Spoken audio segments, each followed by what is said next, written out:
My parents suddenly popped back into my life after someone fed them a lie that I had married some wealthy executive.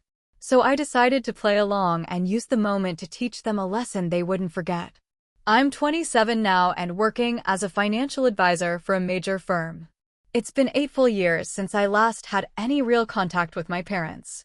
I've got an older sister named Lauren. She's 34, happily married, and raising 2 kids of her own. We talk every now and then, but we've never been what you'd call close sisters. Everything changed when I was 19. Something happened that made me cut all ties with our parents for good. You see, they're deeply religious, like hardcore Catholic, and they never took their faith lightly. From the time we were little, they expected both me and my sister to strictly follow religious rules and live our lives by those values. Instead of sending us to regular schools like most kids, they homeschooled us themselves. They believed the local schools didn't align with their beliefs, so they took full control of our education. My parents had this fixed idea of what our future should look like and pressured us constantly to follow one of just 2 paths. Either become a mother to a big family or join a convent. Nothing else was acceptable in their eyes. According to them, only those 2 options honored our faith and our community's traditions. Now Lauren, being 7 years older than me, never dated growing up, stayed at home until she got married, and hardly ever left our neighborhood. It's no surprise she ended up being their favorite. When she turned 22, our parents arranged her marriage to Matthew. He was the son of my dad's old friend. And let me tell you, even at the wedding, my folks found something to complain about, from the scripture readings to how the mass was run. Even though it was all done by an ordained priest, they still had something to nitpick. Thankfully, for Lauren's sake, Matthew turned out to be a genuinely good guy. She's got a solid life and great kids now, and I'm honestly happy for her. But watching her get married off that young made me realize I wanted something completely different for myself. Maybe that path worked for her, but it wasn't what I wanted at all. I was a young woman full of dreams, ambition, and a deep desire to live life on my own terms. I didn't want to follow a script. I wanted to build a career. I wanted to see the world, explore new places, and really experience life beyond the little bubble I grew up in. But my idea of what life could be was the exact opposite of what my parents believed was right. After finishing high school, I was set on going to college, even though they had flat out told me no. I went ahead and applied anyway to one of the top schools in our area, and I was over the moon when I got in with a full scholarship. The moment I shared the news with them, everything blew up. My dad absolutely lost it, yelling, pacing, full-on meltdown. His words were sharp, laced with disappointment and judgment. My mom wouldn't even look at me. She just turned her face away like I didn't exist. They couldn't wrap their heads around why I'd even want to study in the first place. To them, I was supposed to stay locked into this life they had mapped out for me, no questions asked. That moment hit me hard, seeing the people who were supposed to love me the most react with that kind of anger to something I was so proud of. The fallout from that argument wasn't just temporary. It marked the beginning of a deep rift between us that only grew over time. It became painfully clear that my dreams just didn't fit into their version of how my life should go. That argument was the point where everything truly started falling apart between me and them. Getting into college opened up an entirely new world for me. I started learning things that made me question everything I'd been taught growing up. I made new friends, began thinking for myself, and felt a kind of freedom I had never known before. But those changes didn't sit well with my parents, not one bit.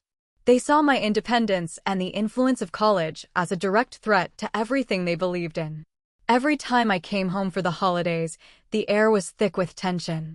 Conversations felt like tiptoeing through a minefield, careful not to set off another explosion. We couldn't see eye to eye anymore, and the distance between us only kept growing. Even with all the strain, a small part of me still craved their approval. But deep down, I knew that was never going to happen. When I finally graduated, I was filled with hope and excitement about starting my career. I told my parents I planned to move out and chase the future I'd always dreamed of. But of course, they weren't happy. They couldn't stand the idea of me choosing that path. They kept pushing their old narrative, that I should get married and start popping out kids, just like they always believed was right. Our arguments started getting nastier, more emotional, and they practically begged me to rethink my decisions. But when I stood my ground and refused to back down, they told me to get out of their house immediately. I was stunned. Honestly, I couldn't believe how cruel and harsh their reaction was to something that had brought me so much happiness. I packed up my things in shock and ended up staying with my sister Lauren for a few months until I could get my own place. Right then and there, I made myself a promise. I was never going back to that house. I wanted to live life by my own rules and find success and joy without being boxed in by their outdated expectations. My decision to leave and pursue a career clearly cut deep for my parents. In response, they completely cut me off. No calls, no letters, nothing. Even when I talked to Lauren after that, I avoided asking about them, and she never brought them up either. And that brings us to the heart of the story. I'd been dating my boyfriend, Jake, for 3 years. And about 3 months ago, he proposed.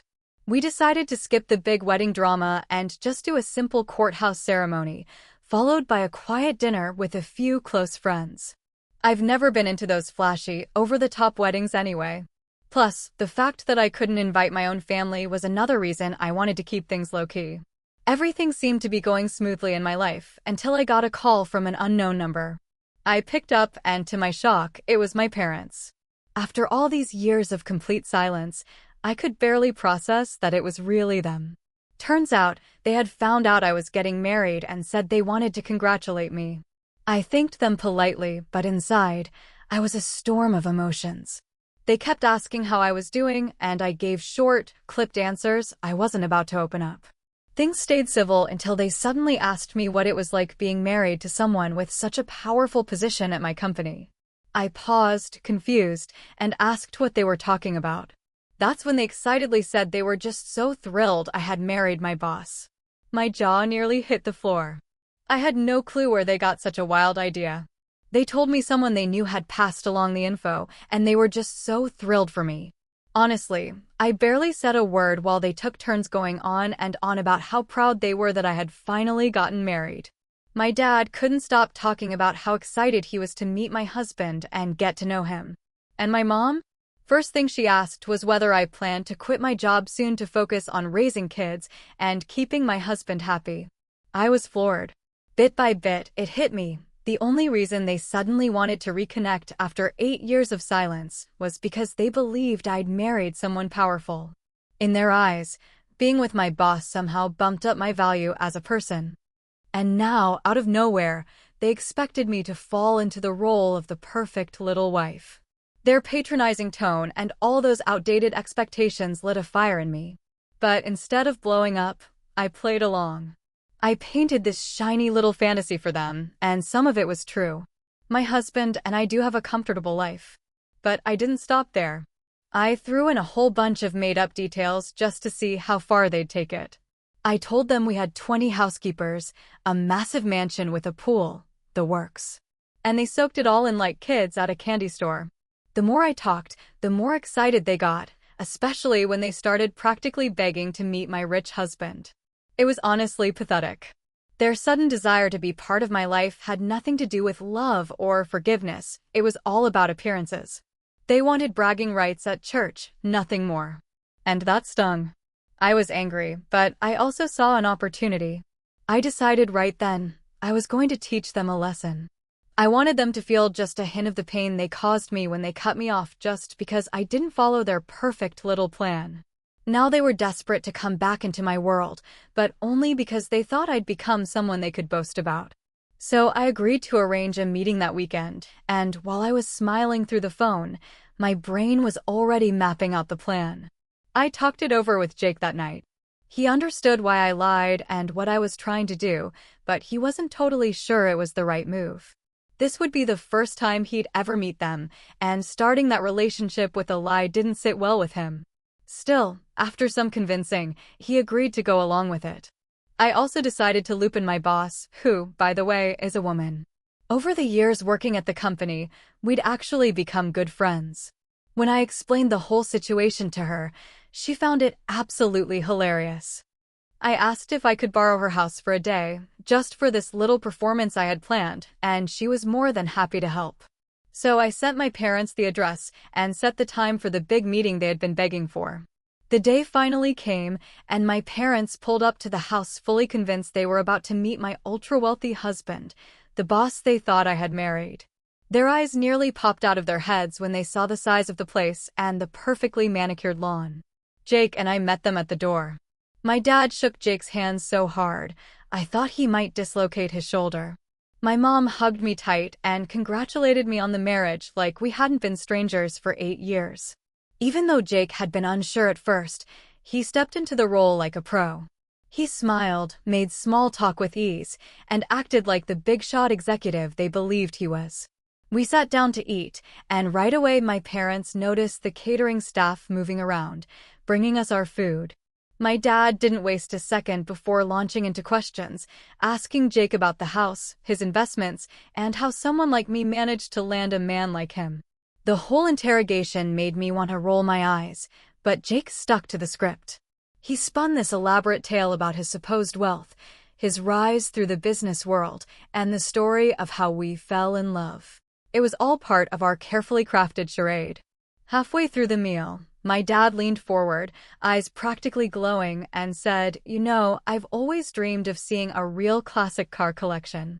You don't happen to have a few vintage beauties in the garage, do you?" Jake didn't miss a beat. He nodded and said, "Actually, I do have a few you might like." So the two of them headed outside to check out the lineup of classic cars, which, of course, belonged to my boss, not us. Meanwhile, my mom stayed behind. She walked over to me, lowered her voice, and said, "You know, we're just so relieved you married someone with money, because we're having trouble with the mortgage." There was this anxious look in her eyes. "We're scared we might lose the house," she added. I just stood there, staring at her, completely stunned. And then she kept going. She looked me straight in the eye and said, "Well, now that you're married to a wealthy man, living in a mansion full of vintage cars and staff, maybe you could convince him to help us with the mortgage." It hit me like a lightning bolt. That was it. The only reason my parents reached out after all these years was because they thought they could cash in on my husband's fake fortune. Not once had they shown a shred of real interest in me, as a person, as their daughter. That realization burned. I stood there, heart pounding, trying to hold it together while we waited for my dad and Jake to come back inside. The air in the room was thick with tension. And when they finally returned, I took a deep breath and made up my mind. It was time for some honesty. I turned to my dad and asked him straight up, "Is it true what Mom just told me?"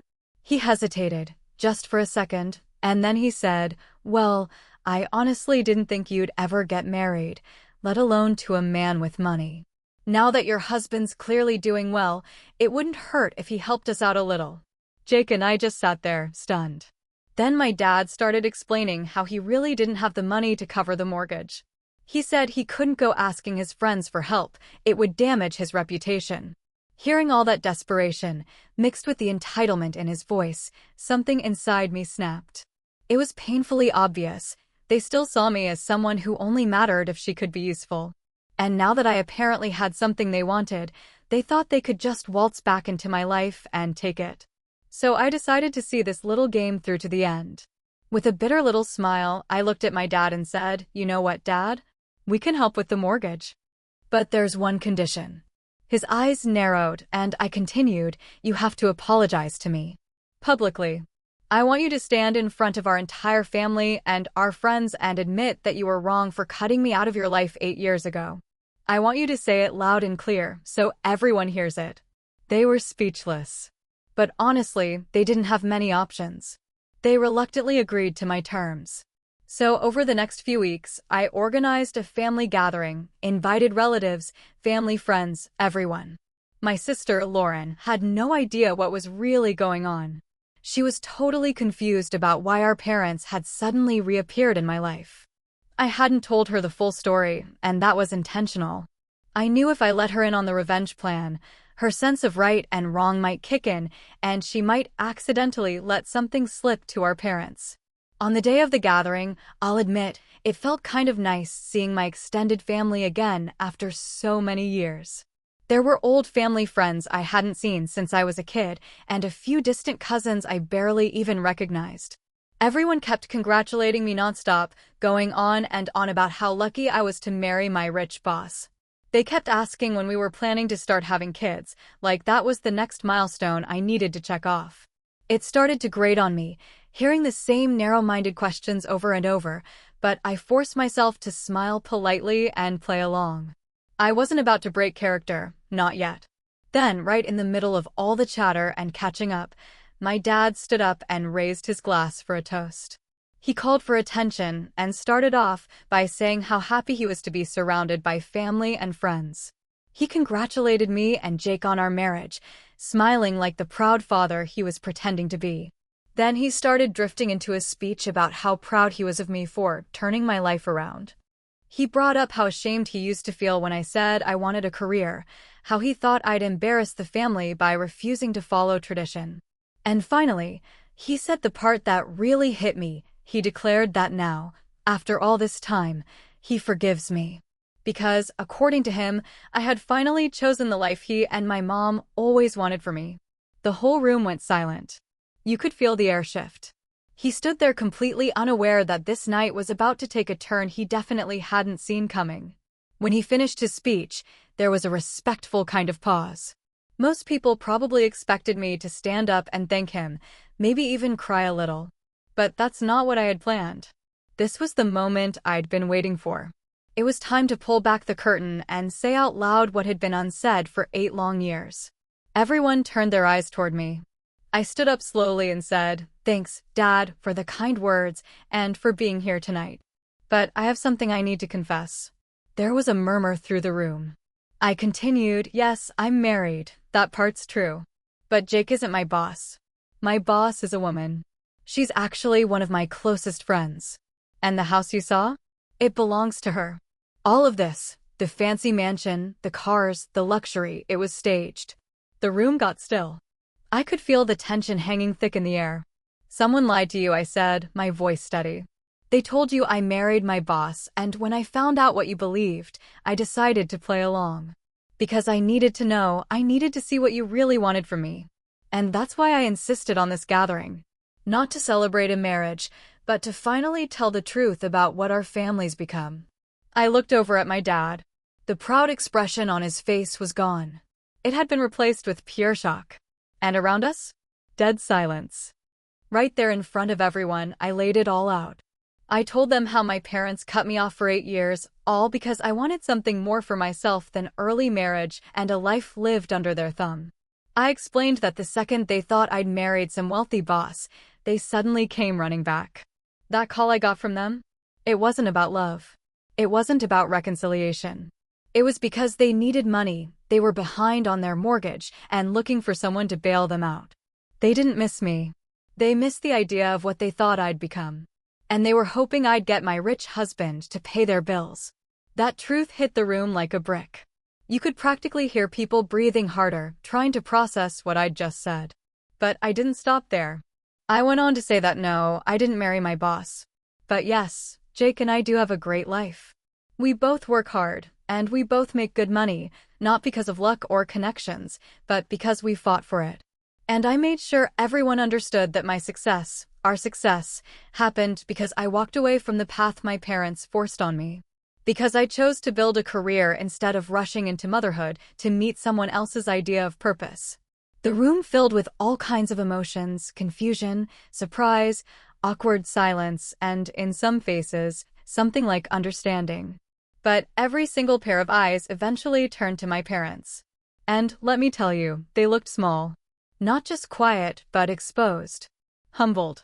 Stripped of the image they'd spent years building up in front of this community. People started whispering. I didn't care. Jake and I stood up from the table, nodded politely, and walked out the door. And for the first time in a long time, I felt completely at peace. It felt like I had finally ripped the mask off, not just for them, but for everyone. That all went down just last week. And the fallout? It's been revealing. My phone's been blowing up. Dozens of people have reached out, some to offer support, others to say how proud they were that I stood up for myself. They told me it took guts to speak the truth and call out years of hypocrisy. But not everyone felt that way. My sister, Lauren, and a few relatives think I went too far. They say I humiliated our parents, that I crossed a line by turning their lie about my husband into some kind of public revenge stunt. That maybe I should have just walked away quietly instead of burning the whole thing down. And maybe they're right in their own way. But for me, that was closure. And I don't regret a thing. First off, thank you all for the overwhelming response to my post. Reading your comments and the thoughtful advice really pushed me to do something I hadn't planned on. I called my sister. I told her I needed to explain my side of things, the part I'd been carrying in silence for years. I reminded her that I was just 19 when our parents kicked me out of the house. I was barely an adult. All I wanted was to get an education and live life on my own terms. But to them, that was unacceptable. And their decision to cut me off left deep emotional scars that I've been dealing with ever since. I told her I never judged her for choosing marriage. That was her path, and I respected it. But mine was different. And I needed her to understand how painful it was to realize that our parents only reached out to me again after so many years because they thought I'd married into money. Then I asked her something that kind of stopped the conversation cold. I said, "Could you ever do that to your own kids? Could you turn your back on them if they didn't live the way you wanted?" She got quiet for a second and then said, "No, never." That was when I told her, as a mother, she should be able to see just how wrong what our parents did to me really was. And that's why I felt the need to do what I did, to teach them a lesson they wouldn't forget. She listened. For real this time. And when she did, she finally showed some empathy. She said she never realized how much I had been carrying. How hard it must have been for me all those years. And even though she still doesn't fully agree with how I went about it, the whole setup with the fake marriage and the reveal, she said she gets it now. She said she's not angry anymore. And honestly, just hearing her say that made me feel lighter. Like I could finally breathe. As for our parents, they haven't reached out. And I have no plans to call them either. After the way I exposed them, I can only imagine how furious they must be. And maybe that's what they need, to sit with that. To feel what it's like to be held accountable for once. Whether they ever reflect on their actions or continue to blame me for everything, that's up to them. But as of now, I stand by what I did. I spoke the truth. And I hope it hit where it needed to. Today, while I was at work, my mom finally called. She told me that she and Dad are humiliated, that he's still fuming. She didn't ask how I was. She just kept blaming me for lying. So I calmly reminded her that all I did was play along with their fantasy. I played the part they wanted, just long enough to reveal what they were really after. Mom tried to justify things a bit. She said they truly believed I was finally going to be a good girl, that I'd give up my career and dedicate myself to family. I made it perfectly clear I wasn't about to do that, especially now that I'm financially stable and on track for a promotion.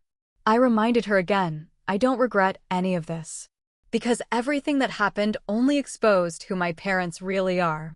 Mom also mentioned that some of our relatives and family friends are talking about the situation now. Some have even told them straight up that what they did to me 8 years ago was awful. And according to her, that made Dad even angrier. I didn't want to keep going with that conversation. I knew it wouldn't lead anywhere. So I just hung up. I didn't need to waste my time in a pointless argument during work. My parents are stuck in their beliefs. And I'm stuck in mine. But I felt good knowing that my honesty had at least cracked the ice, not just in our family, but also among everyone who knew the story. It's been 3 months since my last update, and a lot has changed. Taking advice from many of you, I decided to start therapy. I realized I'd been handling my parents' distance all wrong for years. That old hurt was weighing me down more than I wanted to admit. Yes, I uncovered the truth behind their motives. But I didn't want to keep living with that bitterness. Therapy became a step toward a healthier way of processing my past and my feelings. My parents agreed to sit down and talk, mostly because my sister pushed them to do it. At first, I wasn't sure if I should agree either. But Jake convinced me to give them a chance. We all met at my sister's house. I kept quiet and waited for my parents to start the conversation. Mom was the first to speak. She expressed regret over all the conflicts we'd had before. Honestly, it caught me off guard. She admitted she'd spent a lot of time reflecting and realized how deeply they had hurt me. Now she really understands the pain they caused. Dad, who had been silent up to that point, finally spoke. He admitted cutting me off for 8 years was a mistake, and that they want to make things right. He explained that their strong beliefs had blinded them from seeing things from my perspective. I mostly listened more than I spoke. Their words felt genuine, and, honestly, it was a good way to start the conversation. They told me they'd been seeking advice from people in their community. That helped them look at everything in a new light. Even though it wasn't easy, I understood this was the first step toward some kind of reconciliation. My sister seemed visibly relieved as the conversation unfolded. She hardly said much but stayed close, quietly supporting us. You could see how much she was hoping we'd rebuild the connection between me and our parents. Her optimism was really encouraging. Maybe, with time and effort, our family can truly heal and reconnect. I'll keep going to therapy and stay open to the idea of making peace with my parents. But I'll do it carefully on my own terms. For those curious, Jake and I are doing great. Our marriage brings me nothing but happiness. He always stands by my decisions. I'm lucky to have him. As for kids, we're not thinking about that just yet. But we're not ruling it out down the road. Right now, we're just enjoying life and traveling the world together. Well, that's all for now. Thanks for sticking with me through this story.